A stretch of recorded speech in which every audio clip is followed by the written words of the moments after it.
स्वागत है। आज हम जून 2025 में जो इजराइल और ईरान के बीच सीधा टकराव शुरू हुआ है उस पर एक गहन चर्चा करेंगे। जी। हमारे पास इस पर कई लेख और शोध हैं और कोशिश यही है कि इनसे सबसे अहम जानकारी निकालकर समझें कि भाई असल में हो क्या रहा है और इसका मतलब क्या है। बिल्कुल, और ये समझना जरूरी है कि ये कोई छोटी मोटी झड़पें नहीं है। ये एक आप कह सकते हैं सीधा टकराव है, जिसे अब लोग इजराइल ईरान वॉर कह रहे हैं। हाँ, जो जून 2025 में शुरू हुआ और इसकी शुरुआत इजराइल के हमले से हुई है ना, ऑपरेशन राइजिंग लायन। जी बिल्कुल, 13 जून को ऑपरेशन राइजिंग लायन। और ये एक बहुत बड़े पैमाने का हवाई हमला था, कुछ छोटी बात नहीं थी। हाँ, मैंने भी पढ़ा। आंकड़े बता रहे हैं करीब 200 से ज्यादा लड़ाकू विमान इस्तेमाल हुए। हाँ, 200 से भी ज्यादा, और उन्होंने 100 से ज्यादा ठिकानों को निशाना बनाया। 100 ठिकाने। हाँ। और मुख्य लक्ष्य क्या थे, मतलब परमाणु स्थल? हाँ, परमाणु स्थल जैसे नतांज और इस्फहान वो तो थे ही, साथ में मिसाइल बेस और यहाँ तक कि IRGC मतलब ईरान की रेवोल्यूशनरी गार्ड्स, उनकी सीनियर अधिकारी और वैज्ञानिक भी निशाने पर थे। अच्छा, तो मतलब सिर्फ इंफ्रास्ट्रक्चर नहीं, लीडरशिप को भी टारगेट किया गया। और इसमें मोसाद की भी भूमिका बताई जा रही है। ड्रोन्स वगैरह से? जी हाँ। सूत्रों का कहना है कि मोसाद ने भी ड्रोन्स और कुछ सीक्रेट ऑपरेशनों के जरिए ईरान की जो एयर डिफेंस सिस्टम है उसे कमजोर करने में मदद की, ताकि हवाई हमले ज्यादा कामयाब हों। और फिर जाहिर ईरान का जवाब आया होगा। बिल्कुल, ईरान ने भी पलटवार किया। उन्होंने अपना ऑपरेशन लॉन्च किया, ट्रू प्रॉमिस 3। ट्रू प्रॉमिस 3, इसमें क्या हुआ? मिसाइलें दागी? हाँ, और काफी संख्या में 150 से ज्यादा बैलिस्टिक मिसाइलें और 100 से ज्यादा ड्रोन्स इजराइल की तरफ दागे गए। 150 मिसाइलें। लेकिन इजराइल का डिफेंस सिस्टम तो काफी मजबूत माना जाता है, आयरन डोम वगैरह। हाँ, मजबूत है। और उन्होंने दावा किया कि 80 से 90% मिसाइलों को हवा में ही रोक लिया गया। लेकिन देखिए, 100% कुछ नहीं होता। मतलब कुछ मिसाइलें गिरी। जी, कुछ हमले अपने टारगेट तक पहुंच गए। इनमें रिहायशी इलाके भी थे और एक तेल रिफाइनरी भी चपेट में आई। ओह, और इसमें नुकसान मतलब जाने गई?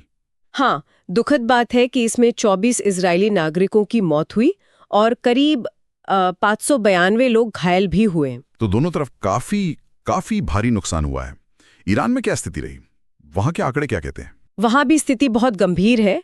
ईरानी मीडिया और HRNA, जो एक मानवाधिकार संस्था है, उनके मुताबिक ईरान में 224 से ज्यादा लोग मारे गए हैं और 1200 से ज्यादा घायल। 224 मौतें, और कुछ स्थानीय रिपोर्टें तो इससे भी ज्यादा बता रही हैं, 400 तक। जी हाँ, कुछ लोकल रिपोर्ट्स 400 से ज्यादा मौतों का दावा कर रही हैं। और ये हमले सिर्फ मिलिट्री ठिकानों तक सीमित नहीं रहे। अच्छा, मतलब सिविलियन एरिया में भी? हाँ, कई नागरिक क्षेत्रों, अस्पतालों और यहाँ तक कि एक सरकारी टीवी स्टेशन पर भी हमले हुए हैं। ये तो बहुत चिंताजनक बात है। और सुनने में आया है कि तेहरान से लोग जा रहे हैं। हाँ, ये भी एक बड़ी खबर है। इसे 2025 ईरानियन एक्सोडस कहा जा रहा है। लाखों लोग तेहरान और शायद दूसरे शहरों से भी सुरक्षित जगहों की तरफ पलायन कर रहे हैं। एक तरह का मानवीय संकट पैदा हो रहा है। और इसका असर दुनिया पर, वैश्विक स्तर पर क्या हलचल है? तेल की कीमतें तो बढ़ी होंगी। बिल्कुल, तेल की कीमतें फौरन ऊपर गईं, $73-74 प्रति बैरल तक पहुंच गईं। इससे पूरी ग्लोबल सप्लाई चेन और अर्थव्यवस्था पर चिंता बढ़ गई है।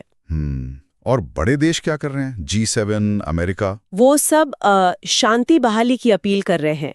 अमेरिका और उसके सहयोगी देश कह रहे हैं कि तनाव कम होना चाहिए। और मैंने पूर्व राष्ट्रपति ट्रंप का भी एक बयान देखा, तेहरान को खाली करने की चेतावनी। हाँ, वो भी काफी चर्चा में है।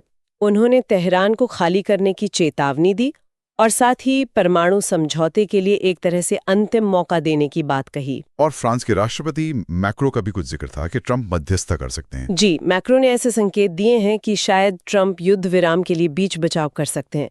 देखना होगा इसमें कितनी सच्चाई है।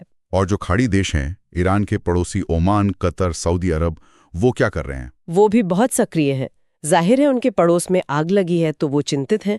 ओमान, कतर और सऊदी अरब ये सब मध्यस्थता की कोशिश कर रहे हैं।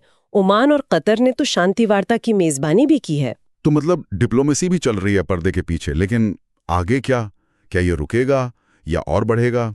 सूत्र क्या बता रहे हैं? इजराइल अब क्या करने की सोच रहा है? देखिए, सूत्र तो यही इशारा कर रहे हैं कि इजराइल शायद अभी रुका नहीं है।